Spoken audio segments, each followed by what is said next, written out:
मी नियमानुसार आणि संविधानानुसार जे काही आहे त्यानुसार मी कारवाई करीन, पण याला उशीर होऊ शकतो. तुमची काय मागणी आहे? तुम्ही म्हणता की लवकरात लवकर या नाही संदर्भात नाही, निर्णय घ्यावा. आम्हाला अध्यक्षाचे अधिकार आहेत, पण माननीय सुप्रीम कोर्टाने विशेष करून मी तुम्हाला जे काही हे होईल तर त्याच्यात मी सांगतो की ज्यावेळेस हे तर अध्यक्ष नव्हतेच, नरहरी झिरवळ त्यावेळेस अध्यक्ष होते. नरहरी झिरवळनी जेव्हा हे प्रकरण सुप्रीम कोर्टात होतं त्यावेळेस यांचा वकील त्या ठिकाणी गेला आणि माननीय न्यायालय जो निर्णय देईल त्या निर्णयाचं पालन आम्ही करू या पद्धतीचं विलिंगनेस त्यावेळेस विधानसभा अध्यक्षाच्या वतीनं केलं गेलं होतं. माननीय सुप्रीम कोर्टाने जे काही आता त्याच्यातले निर्णय दिलेले आहेत त्याला माननीय विधानसभा अध्यक्षाला एक चाकोरी ठरवून दिलेली आहे. कारण की अध्यक्षांनीच त्यावेळेस माननीय सुप्रीम कोर्टामध्ये सांगितलेलं होतं की बा तुम्ही आदेश द्याल ते पालन आम्ही करू. त्यामुळे माननीय सुप्रीम कोर्टाने त्याच्यातले काही चाकोरी तयार करून दिली. त्याच चाकोरीमध्ये अध्यक्षाला काम करावं लागेल, नाही तर अध्यक्षाला त्यांच्या चाकोरीत काम करायची गरजच नव्हती. मी त्या गोष्टीला मान्य करतो. पण जेव्हा अध्यक्षच त्या काळातले आणि त्याच्या निर्देशाच्या आधारावर झालेलं आहे त्याच्यामुळे 90 दिवसाच्या आत या प्रकरणाला निकाली काढावंच लागेल. आणि नाहीतर ते सुप्रीम कोर्ट आणि अध्यक्ष आहेत तर त्यांचे अधिकार आहेत वेगळे वेगळे, त्याच्यावर आपण जास्त प्रतिक्रिया करायचं काही कारण नाही.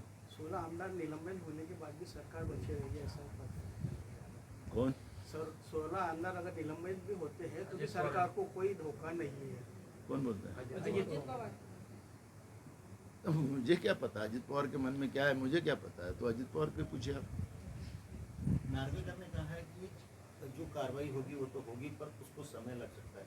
तो वही मैं आपको यही कहना चाहता हूँ कि ये नार्वेकर जी बाद में अध्यक्ष बने, उसके पहले में नरहरी झिरवळ थे.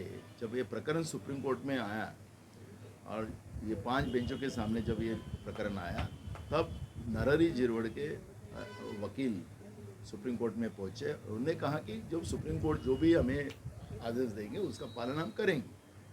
उसके आधार पर जो भी सुप्रीम कोर्ट ने जो आदेश दिए हैं उसका पालन अब करना अपने को कंपलसरी हो चुका है. नहीं तो अध्यक्ष के पावर उनके दायरा अलग है, कोर्ट का दायरा अलग है. लेकिन अब हमने ही विलिंगनेस जब दिया था तो उसी के दायरे में हमको काम करना पड़ेगा, जो 30 दिन के अंदर में इसको डिसीजन देना पड़ेगा. और अध्यक्ष और माननीय सुप्रीम कोर्ट उनका मामला है, उसमें हम ज़्यादा बात करना अच्छी बात. भाऊ, विरोधक म्हणतात की लवकर निर्णय घ्या या संदर्भामध्ये. सरकारचं असं म्हणणं आहे की तुम्ही अध्यक्षांवर एक प्रकारे दबाव आणताय या बाबतीमध्ये. आम्ही कुठं म्हटलं आहे? आम्ही सांगितलं की जे सुप्रीम कोर्टाने माननीय सुप्रीम कोर्टाने जे निर्णय दिलेले आहेत त्याचंच आम्ही सांगतो आहे. आणि म्हणून मी तुम्हाला सांगतो की अध्यक्ष आणि माननीय सुप्रीम कोर्टाच्या ह्याच्यामध्ये आम्हाला जास्त बोलायचं नाही आहे. जे काही त्यामध्ये ठरलेलं होतं, जे त्यावेळेच्या अध्यक्षांनी जे काही माननीय सुप्रीम कोर्टाला ॲफिडेविट करून दिलेलं होतं त्याच्या आधारावर जे काही निर्देश माननीय सुप्रीम कोर्टाचे आले त्याचं पालन त्यांना करावं लागणार आहे. नाहीतर अध्यक्षाचा दायरा वेगळा आहे, माननीय सुप्रीम कोर्टाचा आणि कोर्टाचा दायरा वेगळा आहे. त्यामुळे त्याच्यामध्ये आम्हाला काही बोलायचा अधिकारच नव्हता, नाही बोललंच नाही पाहिजे. पण आज जे काही आज आपल्या समोर आहे त्याच्या आधारावर मी तुम्हाला सांगतो आहे. समीर वानखेड़े पर अभी जिस तरह से कार्रवाई हो रही है, पहले कहा जाता था कि बीजेपी उसको सपोर्ट कर रही है, लेकिन अभी उसी के ऊपर सीबीआई कार्रवाई कर रही है. देखो, आपको परमवीर सिंह को भी फरार रखा गया था. परमवीर सिंह को कोई अटक भी नहीं की गई अभी तक. वाजे को बेल नहीं हो रही है, लेकिन परमवीर सिंह तो अब माफी का साक्षीदार बन गया. वो कोई गुनहगारी नहीं डिसाइड हो रहा. अभी तो एकदम क्लीन चिट मिल गई उसको. कुछ आप उसके IAS IPS अधिकारी या IRS अधिकारी का कैसा वापर बीजेपी कर रही है ये परमवीर सिंह के मैटर में हम सब लोग देख रहे हैं. इस तरह की राजनीति देश के इतिहास में पहली बार ऐसी हो रही है. IRS IPS IAS अधिकारी का कैसा दुरुपयोग किया जा रहा है, सत्ता के लालच में बीजेपी कैसा उपयोग करती है उसका अंदाज हम देख रहे हैं. ये समीर वानखेड़े का खेल क्या है अब भविष्य में समझ में आएगा. आज उसके ऊपर की प्रतिक्रिया करना मेरे को अच्छा नहीं लगता, लेकिन समय के साथ वो करेंगे क्योंकि कुछ तो भी खेल है उसमें. दाल में तो काला जरूर है.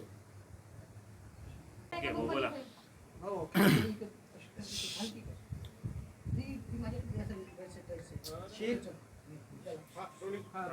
मी विधानसभा अध्यक्ष असताना एकदा मी दिल्लीला गेलो होतो आणि त्यावेळेस मला लोकसभेचे अध्यक्ष म्हणाले होते की हे परमवीर सिंग नावाचे अधिकारी IPS कोण आहेत. म्हटलं आहे IPS आहे आमच्या इथं. म्हणजे त्याचं एक फाईल भ्रष्टाचाराची आमच्याकडेही आली, पिओमामध्येही गेली, राज्याच्या मुख्यमंत्र्याकडेही गेलेली आहे आणि एवढा भ्रष्टाचारी अधिकारी आहे अशा पद्धतीचा उल्लेख त्यांनी केला होता. मी दिल्लीवरून आल्यानंतर परमवीर सिंग एकदा मला भेटायला आले. त्यांना पण मी सांगितलेलं होतं की काय तुमचे असे फाईल तयार झालेले आहेत, काही एवढा भ्रष्टाचार केला. तर ते नहीं सर, वो मेरे हमारे डिपार्टमेंट के कुछ लोग हैं वो फालतू रिपोर्ट करते रहते हैं. पण मला आत्ता ते घटना कळली की परमवीर सिंगवर जो कॅटचे जे काही आदेश पारित झालेले होते, माननीय मुंबई उच्च न्यायालयाने जे सांगितलं होतं की त्याच्या सस्पेन्शनच्या याच्यामध्ये दर 3 महिन्याने रिव्ह्यू करून त्या पद्धतीचं त्याला एक्सटेंड करावं. पण गेल्या 1 वर्षामध्ये परमवीर सिंगच्या मॅटरमध्ये कुठलाही रिव्ह्यू केला गेला नाही. कॅटच्या आदेशाचं पालन केलं गेलं नाही. माननीय हायकोर्टाचं आदेशाचं पालन राज्याच्या एकनाथ शिंदे आणि फडणवीसाच्या सरकारने केलेलं नाही. पण याच्यातून एक गोष्ट मला स्पष्ट होतं की अँटिलाकामध्ये ज्या पद्धतीनं ते स्फोटाचं जे नाट्य त्या काळामध्ये घडवण्यात आलेलं होतं आणि मी विधानसभेतही त्या काळात सांगत होतो की जे फडणवीस जे स्क्रिप्ट वाचतात आहे ती ठरवलेली स्क्रिप्ट आहे असं मी विधानसभेच्या रेकॉर्डवर आणलेलं होतं आणि ते खरं निघतं आहे का असं मला वाटतं आहे. कारण की ज्या पद्धतीनं परमवीर सिंगनी त्यावेळच्या गृहमंत्र्यावर 100 कोटी दिल्याचा आरोप केला आणि पूर्ण महाराष्ट्राला कलंक लावण्याचं पाप झालेलं होतं. ते 100 कोटी तर त्याचा अखेरपर्यंत हिशोब आलाच नाही. माननीय सुप्रीम कोर्टाने EDवर आणि CBIवर ताशेरे त्या काळात ओढलेले देशमुखांच्या प्रकरणामध्ये आपण पाहिलं. 100 कोटीचा हिशोब आलाच नाही. पहिली गोष्ट तर अशी आहे की ज्यांनी 100 कोटी त्यांना दिले ते 100 कोटी आणले कुठून हा प्रश्न पहिले निर्माण होत होता. पण त्या परमवीर सिंगला परवा कॅटचे आदेशाचंही कुठलंही पालन केलं नाही. मान्य सुप्रीम हायकोर्टाचं पालन केलं गेलं नाही. आणि मला जे काही माहिती आता मिळालेली आहे त्या माहितीच्या आधारावर आहे की महाराष्ट्राच्या सरकारने, कारण की परमवीर सिंगनी त्या काळामध्ये महाविकास आघाडीला बदनाम करण्यासाठी जो प्यादा केंद्र सरकारने वापरलेला होता त्या प्याद्याला न्याय देण्याच्या दृष्टिकोनातून राज्य सरकारने सगळे त्याच्यावर लावलेले आरोप ते वापस घेतलेत आणि कॅटमधून तांत्रिक पद्धतीनं त्याला बाहेर काढण्यात आलं आणि मग परमवीर सिंगला आता सगळ्या गोष्टी पूर्वलक्षी प्रभावानं त्याचे सगळे फायदे त्याला देण्याचा जो परवा आदेश काढलेला आहे. माझा सरकारला सवाल आहे आणि राज्याच्या गृहमंत्र्याला ही वास्तविकता, कारण की महाराष्ट्राच्या इतिहासामध्ये एखादा अधिकारी स्वतःच्या मंत्र्यावर म्हणजे गृहमंत्र्यावर 100 कोटी रुपये दिल्याचा आरोप करत आहे. त्याच्यात महाराष्ट्राची बदनामी झालेली होती. आणि हे खरं काय आहे ते माननीय सुप्रीम कोर्टाने मधल्या काळामध्ये ते 100 कोटीचा हिशोबही त्या ठिकाणी पुढं आला, EDच्या माध्यमातूनही आला. मग हा महाराष्ट्राला कलंक लावण्यासाठी सत्ता कशी आपल्याला गेन करता येईल, केंद्र सरकारच्या बसलेल्या सरकारनी मोदी सरकारनी सत्तेचा दुरुपयोग केला की महाराष्ट्रातल्या भाजपने हा केंद्राच्या सत्तेचा दुरुपयोग करून राज्याच्या सरकारला आणि राज्याला बदनाम करण्याचं काम केलेलं आहे. हे महाराष्ट्राच्या इतिहासात कधी असं पद्धतीच्या घटना झाल्या नाही. पण महाराष्ट्राच्या इतिहासाला एक काळीमा लावण्याचा हा प्रयत्न सरकारच्या वतीनं म्हणजे आत्ताच्या सरकारच्या वतीनं आणि केंद्राच्या सरकारच्या वतीनं झालेला आहे असं आम्हाला वाटतं आहे. राज्याच्या गृहमंत्र्यांनी याची स्पष्टोक्ती केली पाहिजे.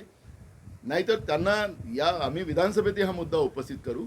कारण की हा जो कलंक महाराष्ट्राला लावण्याचं पाप झालेला आहे आणि हा जो खेळ झालेला आहे, जे नाट्य अंबानींच्या घरासमोर जे घडलेलं होतं त्या नाट्याचंही खऱ्या अर्थानं हे सगळ्या गोष्टी पुढं आल्या पाहिजेत. आणि म्हणून आम्ही तुमच्या माध्यमातून सरकारला मागणी करतो आहे आणि ह्या घटनेचं जनतेच्या समोर स्पष्टोक्ती यावी, नाहीतर राज्याच्या गृहमंत्र्यांनी राजीनामा द्यावा ही मागणी काँग्रेसच्या वतीनं आम्ही करू. हिंदी में बता दीजिए कि परमवीर सिंह को जितना बड़ा ते आता राष्ट्रीय पातळीवर त्याच्यावरची चर्चा होईल. ते आता मी इथं बोलून काही अर्थ नाही. कुरुळकर यांच्यानंतर हवाई दलातील एक अधिकारी हानी म्हणजे अडकल्याची शक्यता होती. पहिली गोष्ट कुरुळकर हे आर एस एसशी संबंधित आहे आणि आर एस एस बरोबर आर एस एस तर हे वैचारिक संस्था आहे. अशा पद्धतीचा आर एस एसचा व्यक्ती ज्या देशाची माहिती पाकिस्तानला देत असेल, आपल्या दुश्मन देशाला देत असेल, तर याच्यावर आर एस एसनीच खरं उत्तर दिलं पाहिजे. आणि मग काय म्हणतात आर एस एसवाले की आमचा काही त्याच्याशी संबंध नाही. जो आर एस एससाठी तिथं जाऊन भाषणं करतो होता तो सांगतोय स्वतः कुरुळकर की माझी 4थी पिढी आहे, आम्ही आर एस एसशी जुडलेलो आहोत. आणि आर एस एसकडून आता उत्तर येतं की त्याचा ना आमचा संबंधच नाही. म्हणजे काय नेमकं आर एस एसनी याच्यावरचं सांगितलं पाहिजे आणि जे वास्तविक त्याचं सांगितलं पाहिजे. ते सत्य बोलणारे लोक आहेत आर एस एसचे लोक, तर सत्य त्यांनी मांडलं पाहिजे. आणि अशा पद्धतीचे विध्वंस लोक देशाला बर्बाद करणारी व्यवस्था कुरुळकरच्या माध्यमातून जे निर्माण झाली, देशातली माहिती पाकिस्तानला देण्याचं काम ते करत होते, त्यावेळेस आर एस एसला हे माहिती नव्हतं का? केंद्रातल्या सरकारला माहिती नव्हतं का? हे सवाल आहेत. त्यामुळे त्याला उत्तर केंद्राच्या आणि केंद्राच्या सरकारने आर एस एसने द्यावेत. एकूणच परिस्थिती बघितता आणि कर्नाटकचे निकाल लागल्यानंतर तुम्हाला वाटतं ऑक्टोबरमध्ये राज्य सरकार महानगरपालिकेच्या निवडणुका घेईल? मी मग सांगितलं ना.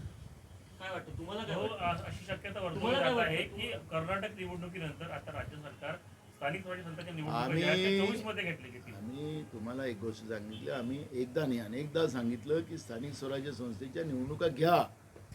सरकारला विधानसभेतही आम्ही मागणी केली, पण सरकार मुद्दामून वेळ काढत आहे. कारण की आता बी जे पीला माहिती आहे की त्यांचं लोकांचं त्यांच्याबद्दलचं आज जे काही मत आहे आणि जो काही वातावरण बी जे पीनं आम्हीच सगळं करू शकतो, 56 इंचीच करू शकतो, तर त्यांची 56 इंची लोकांना कळली. म्हणून आता कर्नाटकाचं नाटक हे सगळीकडेच पसरलेलं आहे आता. आणि बी जे पीला आता प्रत्येक ठिकाणी त्यांचं पानिपत व्हायला ठरलेलं आहे आणि म्हणून निवडणुकीपासून पळत आहे. लोकशाहीला न मानणारी बी जे पी हे या स्थानिक स्वराज्य संस्थेतून आपल्याला पाहायला मिळतं आहे. एक दीड वर्ष तुम्ही स्थानिक स्वराज्य संस्थांच्या निवडणुका करत नाही. ग्रामीण भागातली परिस्थिती वाईट आहे, शहरातल्या भागातली परिस्थिती, ग्रामीण भागात पिण्याचं पाणी नाही, शहरात पिण्याचं पाणी नाही, अवस्था झालेली आहे. आणि आम्ही लोकशाहीचे पाईक आहोत असं सांगणारं हे जे भाजप आहे महाराष्ट्रामध्ये, त्याचं खरं दर्शन होते आहे की अगर 1.25 वर्ष तुम्ही ह्या स्थानिक स्वराज्य संस्थांच्या निवडणुका घेत नसाल तर हे दुर्दैव्य आहे महाराष्ट्रासारख्या पुरोगामी राज्याचं. सरकार ऑक्टोबरमध्ये घेईल असं वाटतं का तुम्हाला? सांगतात पण घेईल असं वाटतं. आता त्यांच्या मनात काय हे कळायला कारण नाही ना. देशाच्या जनतेने भाजपला ओळखलं नव्हतं, आता कळलं देशाच्या जनतेला की भाजप किती खोटारडा पक्ष आहे. होईल तर तुम्ही स्वागत करा. होईल तर तुम्ही स्वागत आम्हाला आमचं तर स्वागतच आहे, कारण की लोकशाहीच्या सिस्टीममधल्या या निवडणुका झाल्याच पाहिजेत, तर त्याला स्वागतच करावं लागेल. पण या ज्या निवडणुकांना उशीर होतो आहे त्याच्या मागचं कारण सांगितलं तर चंद्रशेखर बावनकुळे म्हणतात आहे की राष्ट्रवादी काँग्रेस न्यायालयात गेलं म्हणून या सगळ्या निवडणुकांना उशीर होतो आहे. मला हे कळत नाही आहे की ओबीसीच्या आरक्षणाचा प्रश्न होता, त्या आरक्षणाच्या प्रश्नावर त्यांनी तातडीने निकाल काढायला सरकारने त्याच्यामध्ये भूमिका मांडली पाहिजे. मराठा आरक्षणाच्या बाबत आपण पाहतोय, ते मराठा आरक्षणामध्ये त्यांचं कोर्टाने नाकारलं, त्याला सांगतात की त्यांनी जुन्या लोकांनीच करून ठेवलं. तर मग तुमचं सरकार आहे ना 1 वर्षापासून, ते काय राज्याची तिजोरी लुटायसाठी गेलात तुम्ही? तिथं तुम्हीच घोषणा करत होतात, तुम्हीच बिल आणलं होतं विधानसभेमध्ये मराठा आरक्षणाचं. ओबीसीच्या बद्दलचं तुम्हीच सांगितलं की 24 तासात मी निर्णय करतो, मला द्या सत्ता. तर आता 24 महिने झालेत.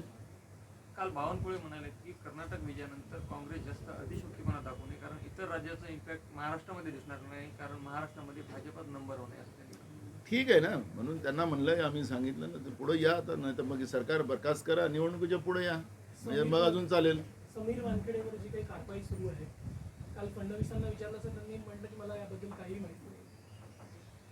राज्याच्या गृहमंत्र्यांनी हे वक्तव्य करावं अशा पद्धतीचं की समीर वानखेडेवर जी काही चौकशी चालू आहे ती मला माहिती नाही, हे खऱ्या अर्थानं बालिशपणाचं कृत्य आहे. त्याच्यामुळे गृहमंत्र्याला ही सगळी माहिती असली पाहिजे. राज्यातल्या या सगळ्या घटनेला, राज्यात काही बदमाश लोक असतील, राज्यात चांगल्या लोकांवर कारवाई होत असेल तर निश्चितपणे गृह खात्याकडे ही माहिती असलीच पाहिजे.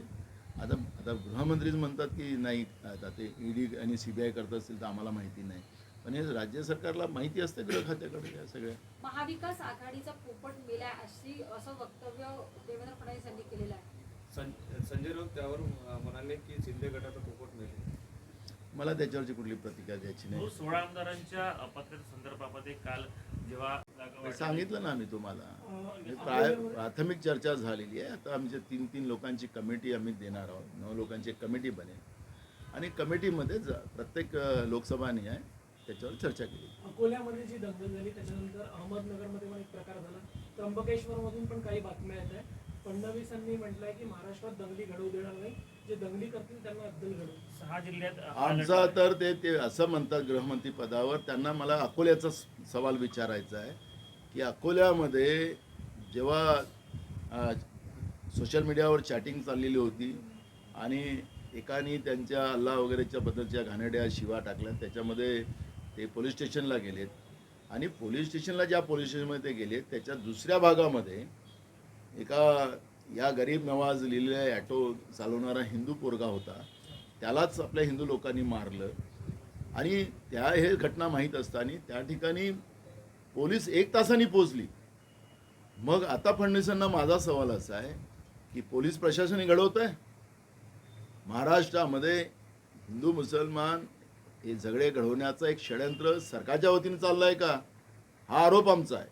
त्यामुळे या घटनेला मी स्वतः अकोल्याला जाणार आहे आणि मी सगळी त्याच्यामधली माहिती, कारण महाराष्ट्रात हिंदू मुसलमान किंवा बौद्ध हिंदू अशा कुठलीही भांडणं होता कामा नये. महाराष्ट्र हे शाहू फुले आंबेडकर विचारधारेचं आहे, सर्वधर्म समभावाचं महाराष्ट्र आहे. या महाराष्ट्राची परंपरा एक वेगळी आगळी परंपरा आहे. या महाराष्ट्रामध्ये प्रशासनाच्या माध्यमातून शासन या पद्धतीच्या घटना घडवून घेते. आमचा सवाल आहे 1 तास पोलीस तिथे का पोहोचले नाही आणि त्याचं उत्तर फडणवीसांनी आम्हाला दिलं पाहिजे. ही भूमिका आमची आहे आणि वरून आपणच सांगायचं की दंगली घडवणाऱ्याला आम्ही सोडणार नाही. या पद्धतीचा आव आणण्याचं काम फडणवीस साहेब करू नका, हे आमची सल्ला तुम्हाला आहे. भाऊ, राज ठाकरे ने कल कहा कि बीजेपी कर्नाटक में अति उत्साह के कारण हारी. मुझे पता नहीं उनका विश्लेषण क्या है. हाँ चलो. वो बैठक में क्या हुआ है, तीनों पक्ष मिलके 16-16 का कुछ फार्मूला डिसाइड हुआ है, ऐसा बताया जा रहा है. अभी कोई उस तरह का डिस्कशन नहीं हुआ, प्रायोगिक चर्चा हुई है. अभी 3 लोग हम लोग उस समिति में देंगे, 9 लोगों की एक समिति बनेगी और पूरे लोकसभा न्याय वो लोग उस तरह का मेरिट के आधार पर डिसीजन लेंगे. और मुझे लगता है कि ये 15-20 दिन के अंदर ये सब रिपोर्ट आएगा और उसके बाद में बैठकर उसमें निर्णय लिया जाएगा. महाडच्या जागेसंदर्भात तुमचा आग्रह आहे की ते तुम्हालाच मिळावे, स्नेहल जगताप यांना शिवसेनेत मेरे को देण्याची. लगता है आमचीच जागा आहे ती, आम्हीच लढू. अकोला के बाद 6 तीन जिलों में सदस्याचे फक्त 9 लोक ओव्हरऑल महाराष्ट्रासाठी ना की मतदारसंघानिहाय आहे. महाराष्ट्र अकोला के बाद 6 जिलों में हाई अलर्ट घोषित किया है. क्या लगता है आपको, जिस तरह से दंगल हो रहे हैं? देखो, अकोला का मैं पूरे नज़र रखा था जब घटना हुई. चैटिंग के बाद वहाँ पे जो उद्रेक हुआ है, जिस तरह से अल्लाह को गाली देने का कार्यक्रम जिस लड़के ने किया था, उसके बारे में पुलिस स्टेशन में कुछ मुस्लिम लड़के वहाँ पर पुलिस स्टेशन में पहुँचे. लेकिन उसी समय में उधर रिपोर्ट दायर हो ही रही थी तो इधर दूसरे एरिया में दंगा चालू हो गया. एक ऑटो पे या गरीब नवाज लिखा था, उसको चलाने वाला हिंदू लड़का था, उसको मुस्लिम करके मारा गया और वो घटना सबके सामने. लेकिन पुलिस 1 घंटा बाद क्यों पहुंची, ये सवाल वहाँ पर है. और हम राज्य के फडणवीस जो गृहमंत्री है उनको सवाल करना चाहते हैं कि ये कहते हैं कि हम दंगा करने वालों को छोड़ेंगे नहीं, तो फिर तुम्हारी पुलिस ने दंगा करवाया, क्यों 1 घंटा लेट पहुंची पुलिस, उसका जवाब क्यों नहीं पूछा गया. और इस तरह का तनाव बना के रखना ये अच्छी बात नहीं. क्यों नहीं सरकार वहाँ पहुंची, क्यों नहीं लोगों को समझौता करवाया, क्यों कर्फ्यू लगाना और शहरों का विकास रुकवाना. ऐसे भी प्रशासक बिठा के रखे हैं शहरों में, महानगर पालिका अकोला में, क्या सरकार क्यों नहीं पहुंची, वहाँ का पालक मंत्री क्यों नहीं पहुंचा, खुद ही पालक मंत्री वो वहाँ के, क्यों नहीं पहुंचे वहाँ पर. ये सवाल हम उनको पूछना चाहते हैं. क्यों नहीं सब लोगों को मिलाकर वहाँ पर शांति प्रस्थान करने का काम क्यों नहीं किया गया. हमारा सवाल ये है कि सरकार और प्रशासन मिलकर इस तरह के महाराष्ट्र के शाहू फुले आंबेडकर विचारधारा के महाराष्ट्र में बौद्ध और हिंदू और मुसलमान हिंदू ऐसे झगड़े लड़ाने का बीजेपी अगर कोशिश करे तो महाराष्ट्र की जनता इनकी कोशिशों को ना सफल करेंगे, क्योंकि महाराष्ट्र ये विचारधारा का राज्य है। वह हमेशा यहाँ बंधुत्व का और समता का हमेशा सम्मान किया गया है और महाराष्ट्र की जनता उसी तरह की है। ये सरकार बीजेपी जिस तरह से सरकार में बैठकर इस तरह का खेल खेलती है, ये कदापि महाराष्ट्र की जनता इसको एक्सेप्ट नहीं करेगी। ममता बॅनर्जीने म्हटलं की आम्ही काँग्रेसला मत आपने देखा होगा कि जब मैं विधानसभा अध्यक्ष था, मैं लोकसभा अध्यक्ष जी से मिला था, उसमें उन्हें कहा था कि ऐसा एक फाइल परमवीर सिंह नाम के एक आईपीएस अधिकारी का है, उसने बहुत भ्रष्टाचार किया है, उसका फाइल पीएमओ में भी गया है, राज्य के मुख्यमंत्री की प्रतिलिपि लिखी थी उसमें। और मैं परमवीर सिंह भी मुझे मिलने आए थे, तो मैंने उनको बताया था कि ऐसा ऐसा तुम्हारे पे, तो बोला नहीं मेरे हमारे डिपार्टमेंट में ऐसे तरह के चलता है, ऐसा उसने बोला था। लेकिन अब मुझे वो पिक्चर क्लियर आ रहा है कि उसी भ्रष्टाचारी अधिकारी को हाथ में लेकर महाराष्ट्र को बदनाम करने के लिए, महाराष्ट्र की महाविकास आघाड़ी सरकार को बदनाम करने के लिए जो षड्यंत्र केंद्र में बैठी हुई सरकार ने, बीजेपी की सरकार ने जो जिस तरह से बनाया था, वो अब सामने आ रहा है। क्योंकि परमवीर सिंह को 2-3 दिन पहले ही उसको पूर्वलक्षी प्रभाव के आधार पर उसके पूरे फायदे नौकरी में के उसको देने के लिए आदेश राज्य सरकार ने निकाला है। कैट का जो आदेश है उसको बाजू कर दिया है।